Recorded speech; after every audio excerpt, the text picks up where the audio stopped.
우리가 복음서에서 중요한 부분이 예루살렘 입성 이후의 시간들입니다. 복음서에서는 이 예루살렘 입성 이후의 시간을 길게 다룹니다. 마태복음도 21장부터 27장까지가 예루살렘 들어가서 마지막 몇 주, 그리고 십자가 부활 이 사건이고요. 요한복음은요, 마태복음 12장부터가 예루살렘 입성한 후의 사건입니다. 그래서 어떻게 보면 참 의문스러워요. 왜 예수님의 같은 행적을 왜 사복음서라는 다양한 시각으로 표현을 했을까? 왜냐하면 어떤 부분은 서로 좀 맞지 않은 부분도 있습니다. 그래서 신학자들이 이 복음서에 서로 이렇게 다른 부분 때문에 굉장한 딜레마에 빠집니다. 그래서 자유주의 신학이 그렇게 나오기는 하는데, 저는 하나님의 섭리가 있어서 똑같은 사건을 내 면으로 하나님께서 계시하셨다고 믿는데, 특별히 예루살렘 입성이 마태, 마가, 누가는 조금 그냥 사건 중심으로 기록되어 있다면, 요한복음은 12장부터 좀 더 영적으로 깊이 예수님께서 그 예루살렘 안에 들어가셔서 어떠한 기도를 하시고 어떠한 말씀을 하셨는지 좀 자세하게 나와요. 이 말씀을 드리는 이유는 성경을 보실 때 이러한 좀 지식을 가지고 성경을 보면 좀 더 깊게 볼 수 있기 때문에 말씀을 드리는 거고요. 자, 이제 오늘부터 예루살렘 입성해서 있었던 이제 사건들을 좀 자세하게 볼 텐데, 오늘은 초반부만 좀 살펴보도록 하겠습니다. 예수님께서 예루살렘에 들어가실 때 그냥 들어가시지 않고 한 특별한 의식을 행하십니다. 그것이 오늘 본문 내용인데요. 제자를 보내사 나귀를 데려오라고 그렇게 말씀을 하시죠. 2절을 제가 읽을게요. 이르시되 너희는 맞은편 마을로 가라. 그리하면 곧 매인 나귀와 나귀 새끼가 함께 있는 것을 보리니 풀어내기로 끌고 오라. 3절 읽어주실까요? 만일 누가 무슨 말을 하거든 주가 쓰시겠다 하라. 그리하면 즉시 보내리라 하시니. 자, 나귀를 끌고 오고, 그리고 또 하나님께서 미리 예비하신 나귀와 나귀 새끼를 끌고 오라고 말씀을 하세요. 왜 나귀일까 할 필이면, 놀랍게 이 상황을 구약 스가랴 9장 9절에 미리 정확하게 예언을 하셨다라는 거 아시죠? 제가 찾아 읽어드리면, 시온에 따라 크게 기뻐할지어다, 예루살렘에 따라 즐거이 부를지어다, 보라 내 왕이 내게 임하시나니 그는 공의로우시며 구원을 베푸시며 겸손하여서 나귀를 타시나니 나귀의 작은 것 곧 나귀 새끼니라. 나귀를 타시는 이유가 두 가지인데, 왕으로 오시는 의미라는 거예요. 무슨 왕이 나귀를 타시나? 솔로몬이 왕으로 임명받고 성에 들어갈 때 노새 타고 들어간 거 아시죠? 다윗이 자신이 타던 왕의 노새를 태우고 보냈습니다. 그러니까 성경적 개념에서 나귀를 탄다라는 것은 귀한 자가 탄다라는 의미가 있어요. 그래도 그렇지 왜 나귀일까? 성경에는 한마디 더 표현을 하시죠. 겸손하시다. 그분께서 왕으로 임하시지만 겸손의 왕으로 임하시는 것이다. 그래서 나귀 새끼를 타는 겁니다. 여러분, 이 의미는 아주 중요한 의미가 들어있는데, 예수께서는 겸손의 왕으로 우리에게 오신다라는 거예요. 그래서 우리가 주님을 맞이하려면 주님처럼 겸손하게 엎드려서 예수 그리스도를 겸손하게 왕으로 모셔드릴 때 주님을 받아들일 수 있다라는 것입니다. 여러분, 우리 주님께서는 나귀를 타시고 오신 이유는 누구에게나 들어갈 수 있는 거예요. 하지만 조건이 있습니다. 어떤 조건일까요? 예수님처럼 겸손한 마음으로, 가난한 마음으로, 납작 엎드린 마음으로 왕이신 예수를 받아들일 때 나귀 타신 왕이신 예수는 그 사람 마음속에 들어갈 것입니다. 예수 믿는다라고 하는 의미가 무엇일까요? 예수 믿는다라고 하는 의미는 예수가 오늘 예루살렘의 왕으로 들어가시는 것처럼, 겸손의 왕으로 들어가시는 것처럼 우리 마음에 예수가 왕이 되시는 게, 이게 신앙생활이에요. 이 부분이 우리에게 희미하면요, 신앙생활을 속습니다. 우리 지난 복음 인카운터 때 우리 박보희 목사님 그 간증 중에 충격적인 간증이 있었죠. 그 어떤 그 제자훈련 반은 직접 영국도 했는데, 그 박 목사님이 막 기도를 하는데 영적으로 깊이 들어가 버리신 거예요. 수많은 인파들이, 시커먼 검은 물결이 막 흘러가는데 가만히 보니까 사람들이래요. 지옥 가는 사람들. 까만 옷을 입고 고개를 푹 숙인 채, 머리가 안 보이더랍니다. 얼마나 절망하고 있는지. 본인의 갈 곳을 알고 시커먼 사람들이 지옥을 향하여 끊임없이 가는 충격적인 장면을 보셨는데, 그 사이에 예수님께서 또 다른 부류의 사람을 보여주시는데, 회색 옷을 입고 누런 옷을 입고 그렇게 사이에 껴있는 수많은 사람들이 보이는데, 주님께서 크리스찬들이다, 크리스찬들이다, 저들은 속고 있다. 그리고 그들이 주님 앞에 섰을 때 본인은 천국 가는 줄 알았는데 천국 가지 못하는 것을 깨닫고 엄청난 일들이 벌어질 것을 주께서 보여주시는 환상을 보여주셨다고 간증을 해요. 성경에도 말씀하시죠. 예복을 입지 않은 자. 본인은 잔치집에 초대를 받았는데 예복을 입지 않는 자는 바깥으로 쫓아내라 그러잖아요. 여러분, 우리가 신앙생활을 하실 때요, 어떠한 자가 흰옷을 입었는지 아십니까? 예수가 왕이신 자. 겸손히 엎드려서 나귀 타고 오시는 예수를 겸손히 왕으로 모셔드리는 신앙이 구원받은 신앙입니다.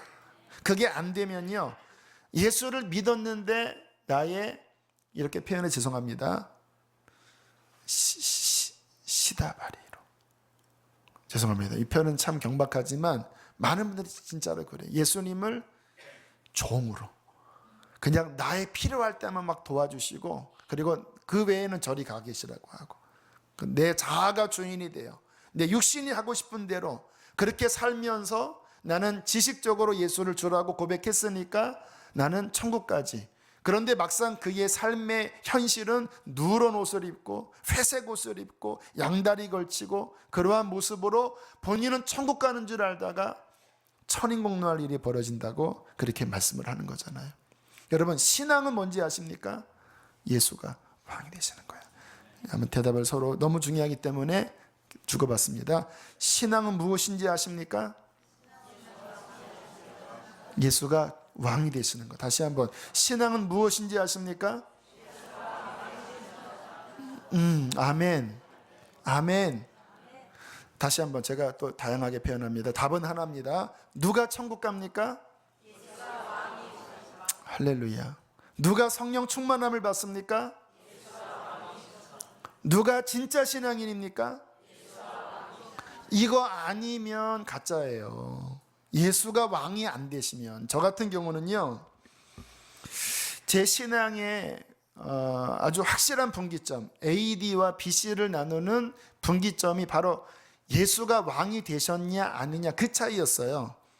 제가 그 분기점 이전에는요, 분명히 십자가도 믿었고 솔직히 방언도 할 줄 알았고 목사가 되기로 서원을 해서 신학교로 가려고 했지만, 가만히 보세요, 제 신앙에 힘이 없는 거예요. 영적 힘이 없는 거예요.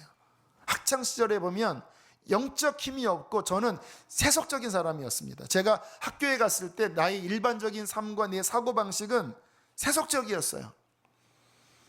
아자우 이소룡을 좋아해서 막 쌍절고 막 돌리면서 막 뒤통수 막 맞고 막, 그리고 막 그냥 완전히 그냥 세상 사람과 별 다름이 없는, 하지만 너한테 꿈이 뭐냐? 난 목사다. 그리고 막 교회 가면 또 기도하는 척도 하지만 내 내면은, 내 가치관은 세상 사람과 거의 다름이 없었어요. 하나님 체험도 깊지 않았습니다. 물론 방언도 했고 십자가 체험도 했지만, 하지만 그게 진짜 1년에 가끔 있는 그런 경우였어요. 너무나 인간적인, 육신에 속한 나약한 크리스찬이었어요. 그러다 보니까 시험을 못 이기는 거예요. 제가 부끄러워서 그 당시 상황을 말씀을 못 드리지만, 뭐 때문에 제가 교회에 인간관계 때문에 시험 들어갔고요. 예배당에 맨 뒤에 앉아 있다가 목사님 축도 끝나자마자 도망갔습니다. 그렇게 한동안 누구 보는 게 불편해서 예배 시간 맨 뒤에 앉아 있다가 축도 끝나자마자 도망갔어요. 아마 여러분도 그런 분 계실 텐데 이해합니다. 제가 이해해요. 못 이기는 거예요. 그거를 너무 여리고 너무 약하고 육에 속하고, 하지만 십자가를 믿어요. 그러나 내 삶을 보면 거룩하지가 않은 거예요. 저는 그때 그래도 괜찮지라고 생각을 했는데요, 어떠한 계기를 통해서 제가 영적으로 큰 격변을 맞이했습니다. 내용은 다 설명하지 않고 핵심은 예수가 중심이 되었어요. 그 사건을 이후로 예수가 왕이 되셨어요. 그 다음에 무슨 일이 벌어지는지 아십니까? 예수가 왕이 되시니까 성령이 충만히 임하시더라고요. 성령이 충만히 임하시니까 그분이 내 삶을 간섭하시는데 주님께 범죄하고는요 못 견디게 만드시는 거예요. 그전에는 범죄에도 양심이 좀 찔렸지만 그래도 그냥 내가 밀고 나가면은 그 다음에는 그냥 내 맘대로 살았거든요. 근데 이후에는 제가 잘못 살면요 양심이 너무 괴로운 거예요. 그리고 하나님의 임재가 내 삶에 너무나 깊게 느껴져서 정말 기도하면 응답이 내려오고, 하나님의 뜨거운 임재도 느껴지고, 하나님 말씀을 보면 그 말씀이 비로소 살아 움직이고, 영적 체험이 가끔 1년에 뭐 수련회 때 몇 번 있는 게 아니라 그냥 나의 일반 삶 속에서 하나님과의 동행이 되어지더라고요. 그러면서 비로소 제가 주님과 함께 동행하는 좁은 길을 비로소 들어가기 시작했고 배우기 시작했습니다. 제가 예전에는 이 부분이 좀 희미했어요. 좀 그렇게 예수 중심으로 사는 것은 좀 신앙생활에 특별한 사람만 하는 거지 생각했는데, 지금은 생각이 바뀌었습니다. 예수가 왕이 아니면, 육신적으로 예수 믿으면 그 사람은 크리스찬이 아닙니다. 크리스찬은 예수가 왕이 되시는 거예요. 영접하는 자, 곧 그 이름을 믿는 자들에게는 하나님의 자녀가 되는 권세를 주셨다고 하시는 말씀 아시죠? 예수를 영접했다는 말이 무슨 의미인지 아십니까? 그 앞절에 보면 저가 자기 땅에 오매 자기 백성이 저를 영접지 아니하였으나, 그 뉘앙스는요 왕이신 예수가 자기 땅 자기 백성에게 왕으로 오셨는데 이스라엘 사람들이 왕으로 영접하지 아니하였으나, 영접하는 자, 예수를 왕으로 영접하는 자, 곧 그 이름 예수가 나의 왕이시라는 것을 믿는 자들에게는 하나님의 자녀가 되는 권세를 주셨으니, 예수 믿는 개념은 예수를 왕으로 영접하는 거예요. 그 말은 내 자아가 주인 됐다라는 것을 철저하게 부인하고 십자가에 부인하고 주인 바꾸고, 감히 어느 안전이라고 내 자아가 거기 주인 노릇하고 앉아 있습니까? 감히 어느 안전이라고 만왕의 왕이신 그분 앞에 어디 세상에 그 하찮은 것들이 왕이 됩니까? 어떻게 돈이 왕이 됩니까? 명예가 왕이 됩니까? 자존심이 어떻게 왕이 됩니까? 어디 감히 다 부셔버리고 겸손히 엎드려서, 겸손의 왕이신 예수요, 당신은 백마를 타고 마지막 재림 때 오실 것이지만, 그러나 초림 때와 지금은 겸손하셔서 나같이 누추한 자의 마음 안에도 내가 엎드려 당신을 왕으로 모셔드릴 때에 당신은 낙이 타고 내 안에 겸손의 왕으로 오실 것입니다. 주님, 당신을 영접합니다. 매 순간마다 당신은 나의 왕입니다 고백하는 자에게 예수께서는 그 인생을 구원하시고 성령으로 다스려 주실 것입니다. 그러나 지금도요, 제가 제 중심에 예수가 왕 되시는 게 흔들리고 내가 주인이 되거나 세속이 주인이 되면요, 목사가 된 지금에도 저는 예전으로 돌아가게 돼요. 똑같이 또 하나님이 희미해지고 음성이 안 들리고 죄가 나를 지배하기 시작하고 내 영은 약해져요. 그러면 저는 예전에는, 학창 시절에는 그럴 수 있다라고 생각했지만 지금은 저는 두려워 떱니다. 왜요? 이 상태로 주 앞에 못 서니까. 그래서 다시 내 마음을 돌이켜 회개하고 다시 하나님 앞에 신앙을 돌이켜 예수가 왕 되시게 해요. 끝날까지 싸워야 되는 일입니다. 또 저는 교우들이 그러한 상태에 있는 것을 안타깝게 여겨서 이러한 말씀으로 계속 성경적으로 정립하는 거예요. 왜? 그래야 주님 앞에 제대로 설 수 있기 때문인 것입니다. 신앙은 무엇입니까? 따라하겠습니다. 계속 예수가 왕 되시는 거다. 자, 이 개념으로 구약 한번 보세요. 구약의 핵심은 여호와가 왕이시라는 거예요. 그리고 여호와가 왕이 되셨을 때는 이스라엘이 보호받았고 영적으로 강력했고 적들을 제압했습니다. 그런데 이스라엘이 하나님이 왕이 되지 않고 우상이 들어오고 하나님께 불순종하면 무슨 일이 벌어진지 아시죠? 정복할 수 있는 그 땅에서 오히려 적들이 이스라엘을 압제하고 블레셋에게 먹히고 빈털터리가 되고 노예로 끌려가요. 하나님께서 이 땅을 내가 밟는 땅을 다 주겠다고 말씀을 하셨는데 그 힘이, 그 영적 권위가 아무 위력을 발휘하지 못해요. 언제? 하나님이 왕이 되지 못할 때. 이게 우리 신앙생활이에요. 중요한 거는 계속해서 주의 왕권을 인정하는 겁니다. 주의 가르친 기도, 나라가 임하옵시며. 그 기도는 재림만 구하는 기도가 아닙니다. 주님, 당신의 킹덤, 왕국, 주님의 나라는 민주주의가 아닙니다. 왕국입니다. 킹덤이에요. 하나님이 왕으로 통치하는 당신의 킹덤이 주님, come 오소서. 나의 지금의, 나의 마음에, 나의 가정에, 우리 교회에 킹덤 come, 주의 왕국이 오셔서 당신이 왕이 되어 주십시오. 그렇게 매일 기도하라고. 너의 삶에 하나님이 왕 되심을 매일 인정할 때 하나님의 영광의 역사가 나타나게 될 것입니다. 전에 교회 새가족 신방을 갔는데 주님께서 찬양을 주셨어요. 예수 우리 왕이요. 그래서 이 형제가 뭔가 영적으로 이 부분이 걸렸구나. 그래서 지금과 같은 말씀을 형제에게 전했습니다. 신방 가서. 그랬더니 고백하는 말이 대학 다닐 때까지만 해도 CCC를 섬기면서 정말 열심히 신앙생활을 하셨다라는 거예요. 그런데 직장 생활을 하고 가정이 어려워지는 것을 보면서 이건 뭔가 내 힘으로 해야 되겠구나. 그리고 내가 왕이 된 거예요.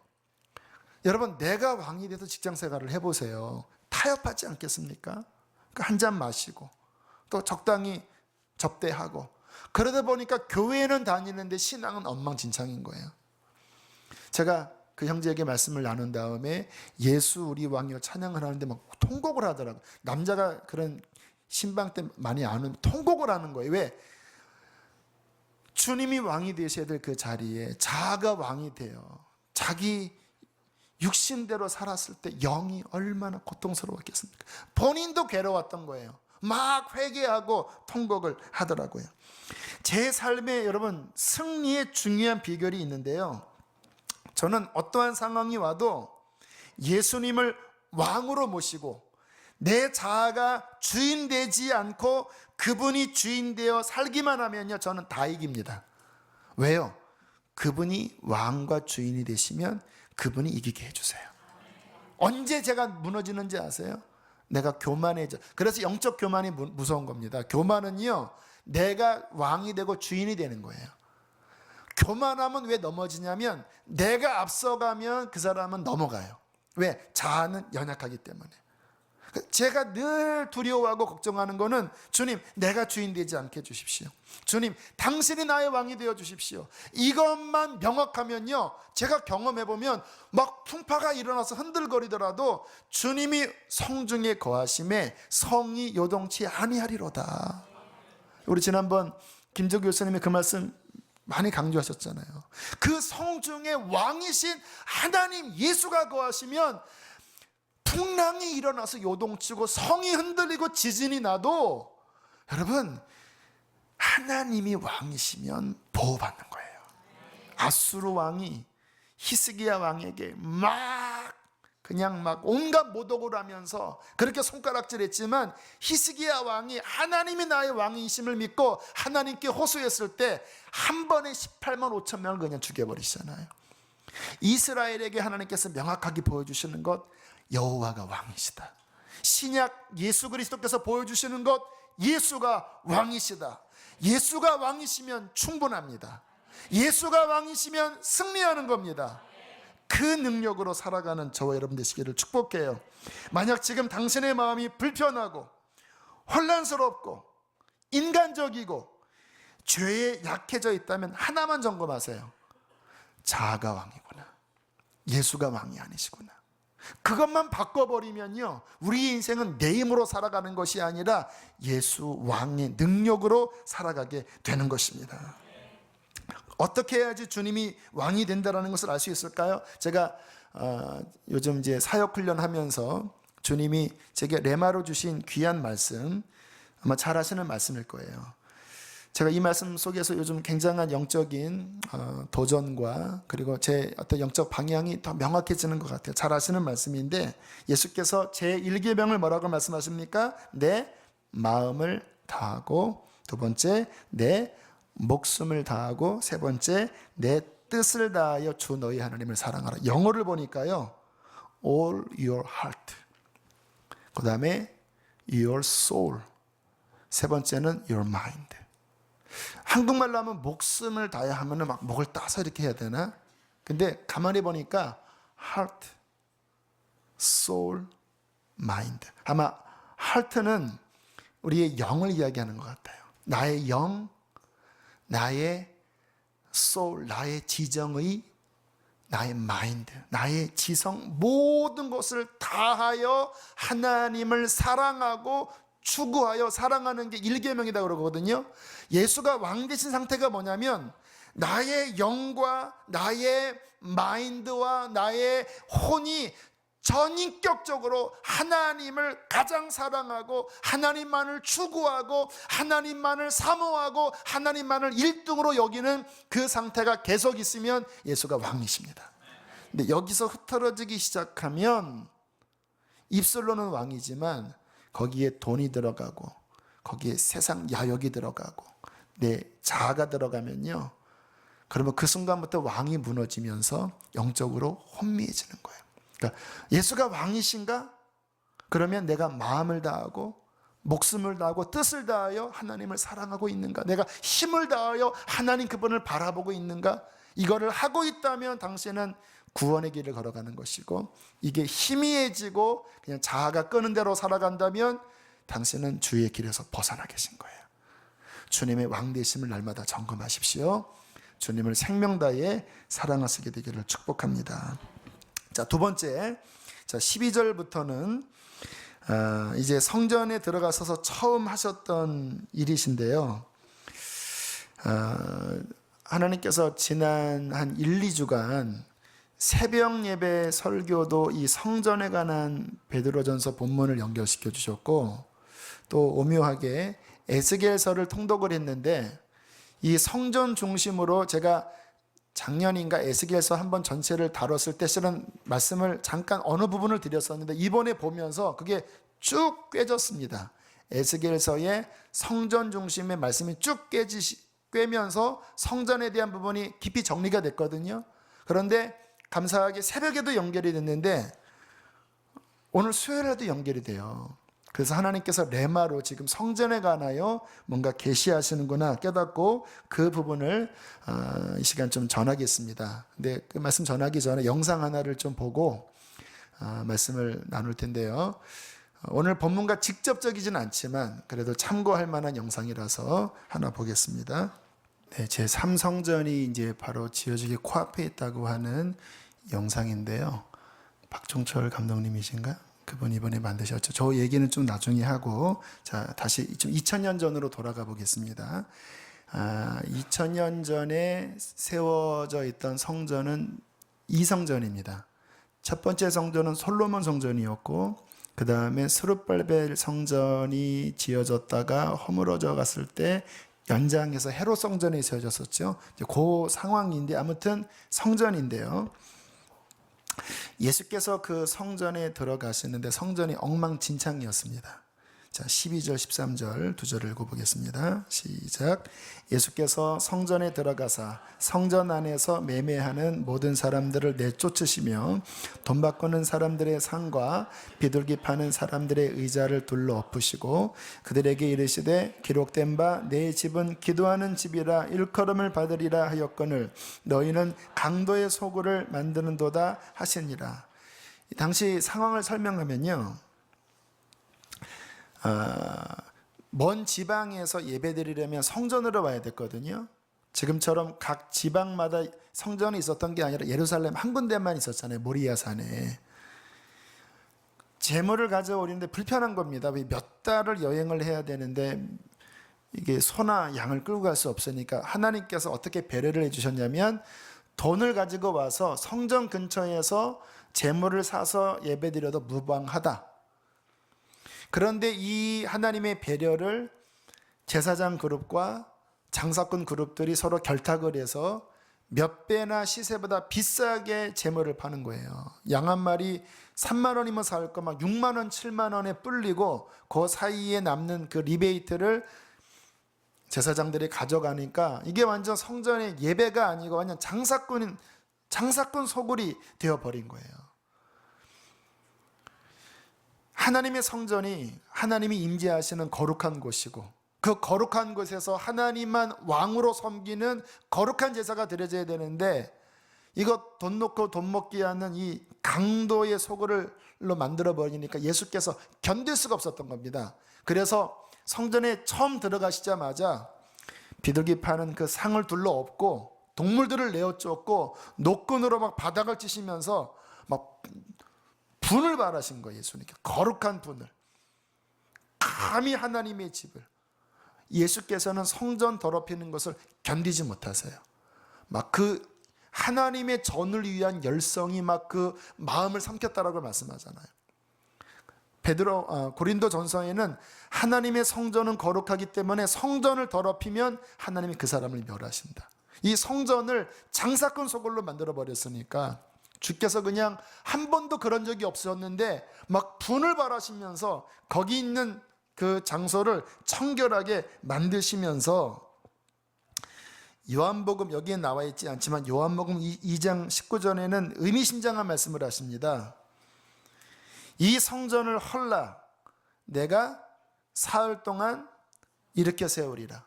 그러니까 사람들이 헷갈렸습니다. 아니 46년 동안 지은 이 성전을 네가 3일 만에 뭐 세우라고? 근데 그 다음에 해석이 하나 있죠. 이는 성전된 자기 육체를 가리켜 말씀하신다라고 이야기를 하잖아요. 자, 그 의미가 중요한데요.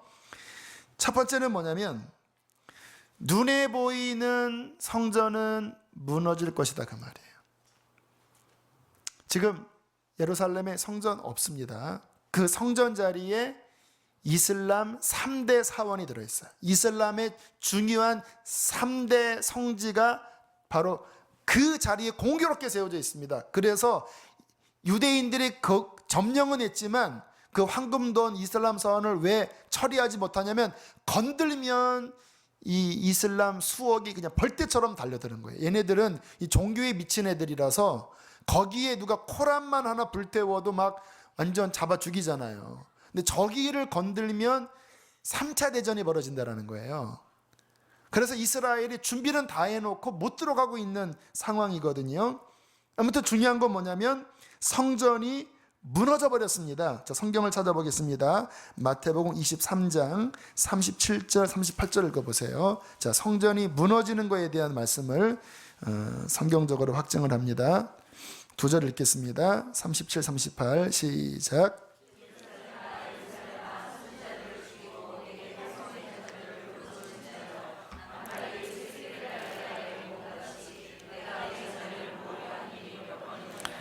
그러나 너희가 원하지 아니하였도다. 보라, 너희 집이 황폐하여 버려진 바되리라. 주님 재림 전까지 버려진 바되리라. 24장 바로 아래에 있죠. 1절 2절 함께 읽겠습니다. 시작.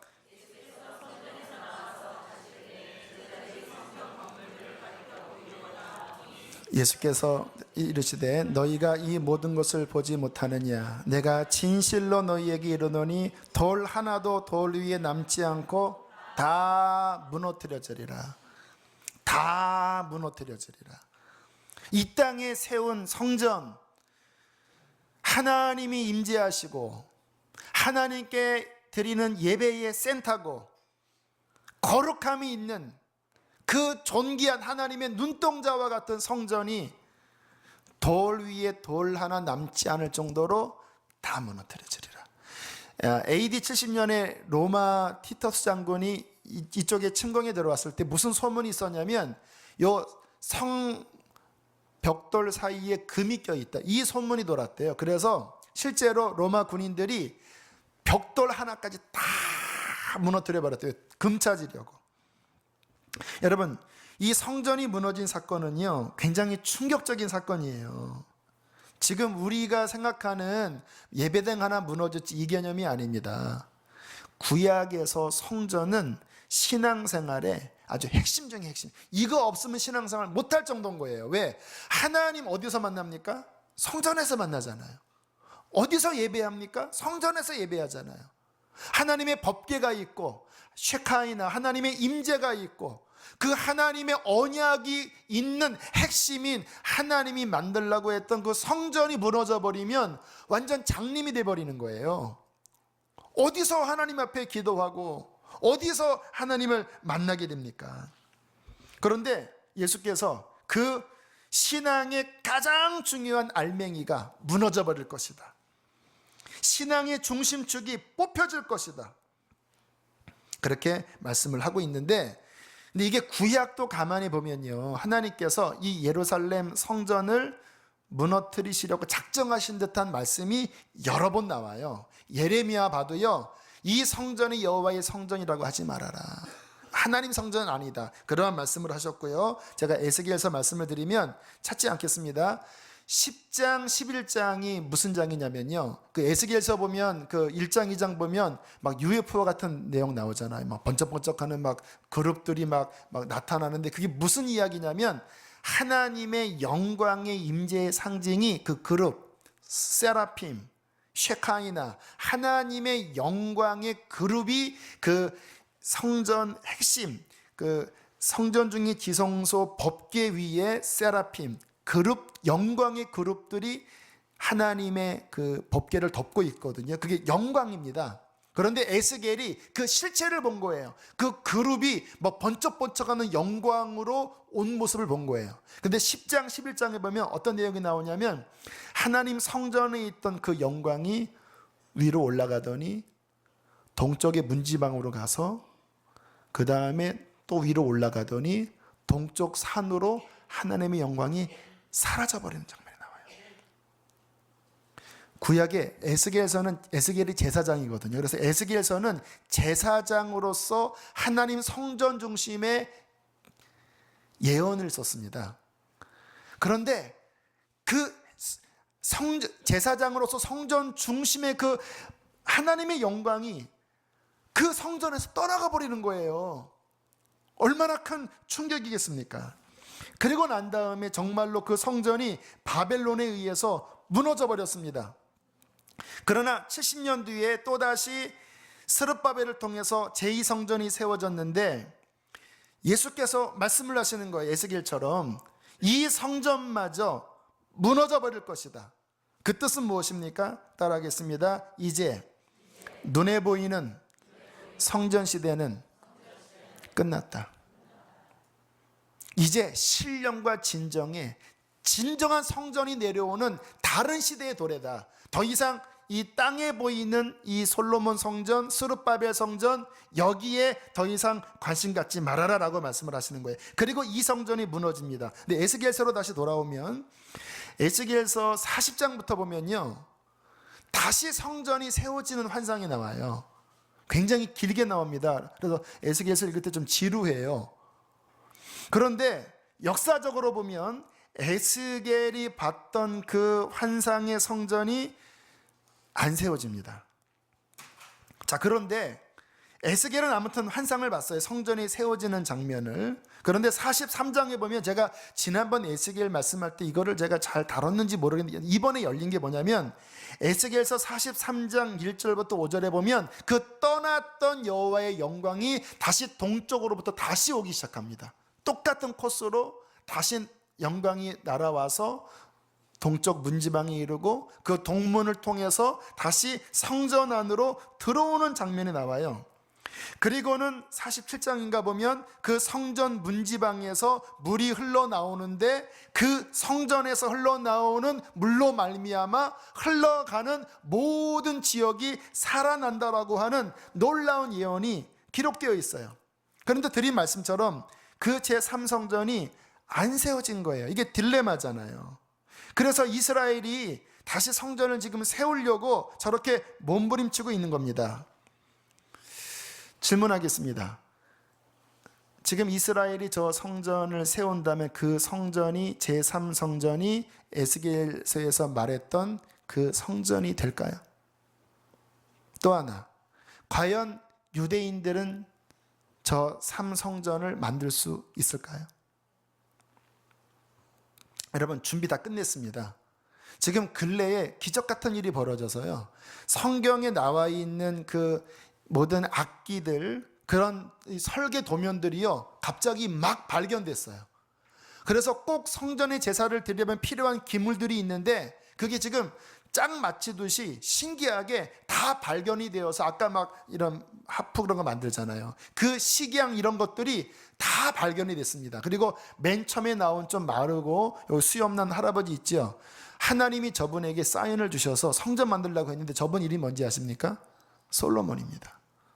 그리고 정말 성전 기초 돌도 그 철로 만들지 말라고 그래서 그 다이아몬드로 딱 깎아놓고, 지금 모든 준비, 그 메노라가 뭐냐면 그 촛대 등대거든요. 그게 300만 달러면 30몇 억짜리를 24K로 성경 원형 그대로 다 만들어놨어요.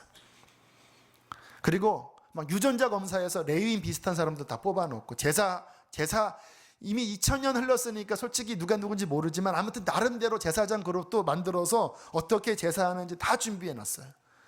스탠바이 하면 그냥 고 하면 그냥 달려가서 그냥 몇 주 만에 만들 수 있을 정도로 준비가 끝냈지만, 참 오묘하죠. 하나님이 하필이면 저기다가 이슬람의 성전을 딱 알박이로 박아놓으신 거예요. 저 성전은 만들어질까요? 만들어집니다. 왜냐하면 성경에 주님이 다시 오실 때 예루살렘에 성전이 있을 거라고 말씀하셨고, 저 성전에 누가 섭니까? 적그리스도가 서게 될 거예요. 저 성전이 세워지면요, 아마 이 유대인들은 야, 드디어 회복되었다, 드디어 우리의 진정한 메시아가 올 것이다. 그들은 예수 안 믿거든요.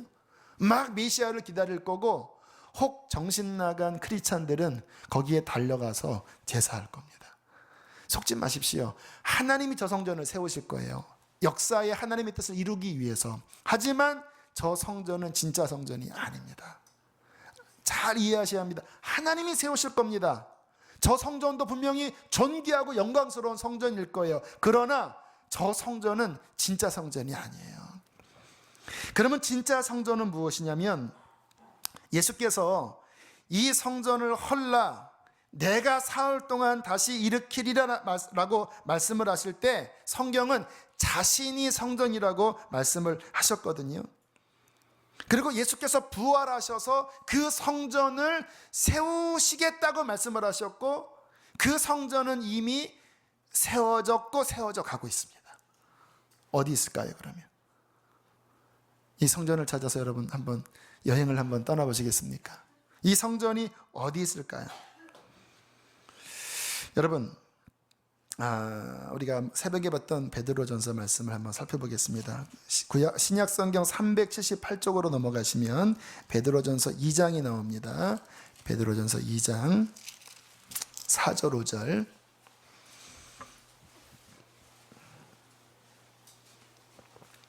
이 성경을 연구하는 데 있어서 성전은 핵심 중에 핵심입니다. 이 개념을 아셔야 돼서 제가 단순하지만 신구약 연결해서 말씀을 드리는 거예요. 자, 2장 4절 5절 읽겠습니다. 시작. 사람에게는 버림바가 되었으나 택하심을 입은 보배로운 산돌이신 예수께 나아가 너희도 산돌같이 신령한 집으로 세워지고 예수 그리스도로 말미암아 하나님이 기쁘게 받으실 신령한 제사를 드릴 거룩한 제사장이 될지니라. 할렐루야. 예수님을 뭐라고 표현하냐면 리빙스톤, 산돌, 살아있는 돌이라고 말씀을 하세요. 여러분, 예수님이 돌입니다. 돌. 좀 이상하지요? 예수님에게 나의 돌이시여. 좀 느낌이 이상하잖아요. 왜 살아있는 돌이시여, 꿈틀대는 돌이시여, 이 무슨 의미일까요? 예수님이 성전이라는 거예요. 성전돌, 성전 기초돌이자 성전 모퉁이돌이라는 거예요. 모퉁이돌. 예수 그리스도께서 성전이 돌이 되셨는데 예수님만 돌이 되신 것이 아니라 5절 한번 보세요. 5절 앞부분만 시작. 너희도 산돌같이 신령한 집으로 세워지고, 여기까지. 예수님만 돌이 되는 게 아니라 우리도 리빙스톤이 되는 거예요. 주님이 중심축이 되고 거기에 붙어서 우리가 집으로 지어져 간다라는 거예요. 어떤 집입니까? 하나님이 거하실 진정한 성전. 진정한 성전, 예수께서 사흘 만에 일으키실 자신의 십자가와 부활을 통하여 하나님이 세우실 진정한 성전. 저 육신의 솔로몬 성전은 무너졌지만 그러나 예수께서 자신이 산 돌이 되고 믿는 우리가 같은 돌이 되어서 하나님이 거하실 거룩한 처소로 지어져 간다라고 말씀을 하시는 것입니다. 여러분, 성전이 어디 있습니까? 여기 있어요. 여기. 성전은 신앙생활의 핵심이거든요. 하나님이 성전에 임재하시고 성전에서 제사가 드려지고 성전에서 하나님의 음성이 들리고 성전에서 하나님의 역사가 나타나는데, 바로 이곳 예수 믿는 우리가 산돌이 돼요. 모퉁이 돌이신 그분에게 붙어서 우리가 연합하여 하나님이 거하시는 처소로 지어지고 있다고 말씀을 하시는 거예요. 여러분, 주님이 이곳에 함께 하십니다. 이곳이 성전이에요. 그러나 두 가지를 기억하십시오. 성전이 완성된 것은 아닙니다. 지어져 가는 거예요. 지어져. 왜? 그렇잖아요. 성전 지을 때 분명히 문제가 있는 거는 뽑아버리든지 아니면 다듬든지 해야 될 것이 아니겠습니까? 구약의 그 성전 제사 지낼 때 뭔가 맞지 않으면 하나님이 막 징계하시고 막 심판하시잖아요. 그러니까 아직 다 지어진 건 아니에요. 에베소서 2장에 보면 지어져 가고 있다고 말씀을 하세요. 교회가 하는 일이 뭔지 아십니까? 교회는 성도들로 하여금 진정한 성전이 되도록 함께 지어져 나가는 게 교회예요. 그래서 제자훈련하는 거예요, 여러분. 예수 믿는 것을 기초로 해서 정말 예수가 주인이 되는가. 그 제자훈련 교제의 핵심은 뭐냐면 예수가 주인인가 그 말이에요. 주님과 친밀히 동행하고 있는가. 그렇지 않은 것들을 그 말씀 앞에 회개하고 고백하고. 왜 복음 인카운터 하는지 아세요? 주님 앞에 성전을 제대로 만들어서 정말 주님이 임재하셔야 되는데, 오늘 본문처럼 거기에 장사꾼들이 가득하고 세상 욕심이 가득하고 탐욕이 가득하면 주님이 여기서도 채찍을 들지 않겠습니까? 강도의 소굴을 만드는구나. 성전을 더럽히는구나. 그러니까 그러한 일이 일어나지 않도록 거룩하고 성결한 예수가 주인된 신앙으로 만드는 것이 교회입니다. 지난 주일날은 어떤 여자반에서 교회 집사님이 제자훈련 끝나고 이렇게 나오는데 막 눈에서 막 눈물이 막 툭툭 떨어지면서 막 이렇게 나와요. 눈이 빨개요. 무슨 현상입니까? 성전으로 다듬어져 가고 있는 거예요. 내가 그 자리에는 세속적이었는데 이게 아니구나. 내가 사랑으로 살지 못했구나. 예수로 살지 못했구나. 그런 것들을 씻어내서 거룩한 주님이 임재할 만한 거룩한 그릇이 되어질 때 하나님께서는 그 성전에 임하시는 것이 아니겠습니까? 저는 그런 교회를 세우기를 원하는 것입니다. 목요일마다 사역훈련을 해요. 지난주에는 한번 손을 들고 하나님을 찬양하자고 그렇게 제시를 했는데 그 훈련을 받으면서 어떤 집사님이 이런 것들을 좀 진작 배웠으면, 어릴 때 전통적인 교회 안에서 그냥 거룩한, 그냥 이렇게 좀 경직된 신앙생활을 했는데 이제는 하나님의 음성을 듣고 하나님과 친밀하게 교제하고 그렇게 영으로 찬양하는, 이게 너무 자유롭고 신앙이 좋다라는 거예요. 거룩한 성전으로 지어져 가는 것입니다. 어제는 한 성도 신방을 했는데 참 예쁜 이야기를 하더라고요. 젊은 남자분인데 하나님의 음성 듣는 훈련을 요즘 한다라는 거예요. 처음 제가 한 1년 반, 2년 전에 새가족 신방했을 때는 열심은 있었지만 영적이진 않았거든요. 근데 2년 사이에 영의 눈이 열려서 김하중 대사 책도 보면서 이제 내가 사업을 하면서 내 힘으로 하지 않고 하나님의 음성을 듣고 따라가려고 합니다. 너무너무 예쁘더라고요. 하나님의 성전으로 지어져 가는 것입니다. 저는 이 교회가 주께서 갈망하시는 에스겔서의 그 후반부에 나오는 다시 여호와의 영광이 돌아오고 그곳에서 흘러나가는 생수로 말미암아 열방을 적시고 세상을 구원할 그 하나님 마음속에 있는 그 교회가, 그 성전이 온전히 세워지기를 원하는 것입니다. 그 성전이 다 완성되고 에스겔서 끝이 뭐라고 합니까? 뭐라고 말씀하는지 아세요? 그 성읍의 이름을 여호와 쌈마라리라. 뜻이 뭔지 아세요? 하나님이 거기 계시도다. 주님의 갈망이에요. 육신의 그림자 성전은 세웠지만 그 그림자 성전에서 인간들이 자신이 왕이 되고 예수를 왕으로 영접하지 않고 그렇게 탐욕스럽게 산 그것이 다 무너져 버리고 이제 내가 산돌이 되고 나를 믿는 자가 같은 산돌이 되어서 주님이 거하실 거룩한 성전이 되어 그곳에서 생수가 흘러넘치고 그곳에 여호와가 함께 하시는 하나님의 성전을 이루어 주님 다시 오시는 그날 성전된 우리가 주님과 연합하여 영원한 성전으로 살게 될 것이라는 것입니다. 여러분, 이 성전을 갈망합시다. 함께 이 성전을 이룹시다. 수지선화 목적기 뭐 하는 곳이냐고요? 성전을 함께 이루어가는 것입니다. 그 은혜가 있게 되기를 축복합니다. 우리 두 찬양하겠습니다. 오늘은 침을 많이 튀겼네요. 오늘은 옛날 찬양입니다. 하나님 우리와 함께 하시오니 여호와 쌈마. 성전의 핵심은 하나님이 함께 하시는 것입니다. 그 찬양 끝나고 나에만 받으소서 두 찬양하고 간절히 기도합니다.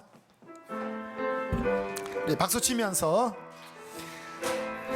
할렐루야. 우린 성전입니다. 하나님 우리와 함께 하시오니 주를 찬양하세. 할렐루야. 우리가 모일 때 임하시는 주님 주를 찬양하세. 찬양 찬양 찬양 주를 찬양하세. 찬양 찬양 주를 찬양. 한 번 더. 하나님 우리와 함께 하시오니 주를 찬양하세. 할렐루야. 우리가 모일 때 힘하시는 주님 주를 찬양하세. 찬양 찬양 찬양. 우리가 진정한 성전입니다. 주님 임하여 주십시오. 찬양 찬양 예수를 한 번 더. 하나님 우리와 함께 하시오니 주를 찬양하세. 할렐루야. 우리가 모일 때 힘하시는 주님 주를 찬양하세. 찬양 찬양 찬양 찬양 주를 찬양하세.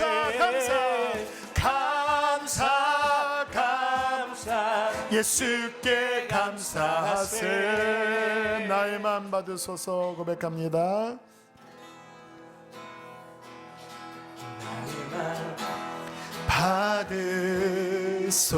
받으소서. 주님이 임재하십니다. 주님의 영광이 우리 가운데 함께 하십니다. 할렐루야. 나의 전부이신 나의 전부이신 주여 내 마음 받아주소. 한 번 더. 나의 마음 받으소서.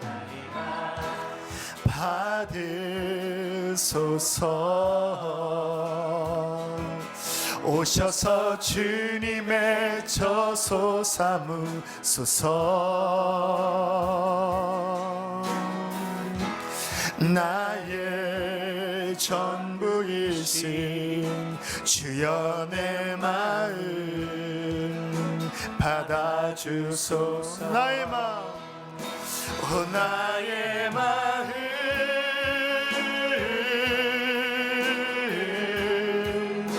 주님께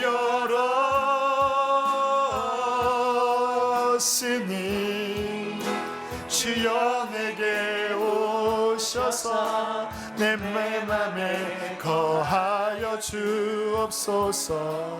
주가 기뻐하는 주의 성전 되게 하소서. 나의 마음 받은 하나님, 우리 마음이 주님의 처소가 되기를 원합니다. 모든 더러운 것들, 모든 원망과 불평과 더러운 것들을 씻어주소서. 나의 전부이신 주, 산돌이신 여러분, 주님께 손을 들고 후렴 한 번 더 고백할까요? 오 나의 마음, 오 나의 마음 주님이 오시길 원합니다. 주님께 열어. 우리 한 번 더. 오 나의 마음 주님께 열었으니 오 나의 마음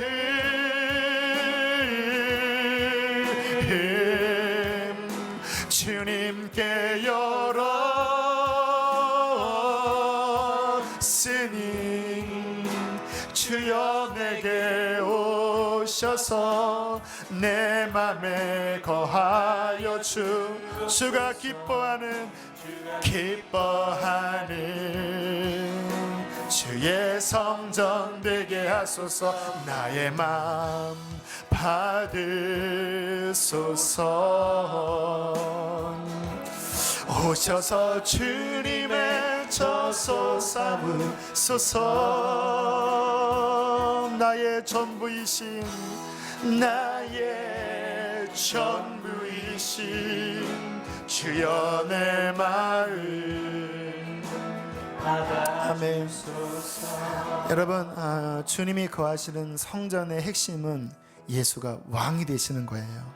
너의 마음을 다하고 너의 목숨을 다하고 너의 힘을 다하여 뜻을 다하여 주 너희 하나님을 사랑하라. 그렇게 주님을 왕으로 모실 때 주님은 우리를 성전 삼으시고 여호와 삼마 우리 안에 거하여 주실 것입니다. 여호와가 거하시면 우리의 인생은 안전할 것입니다. 그분이 나를 다스리시기 때문인 것입니다. 하나님, 나와 내 교회가, 내 가정이 주의 성전되고 주의 왕 되심을 인정하게 하소서. 주여 두 번 부르시고 기도합니다. 주여.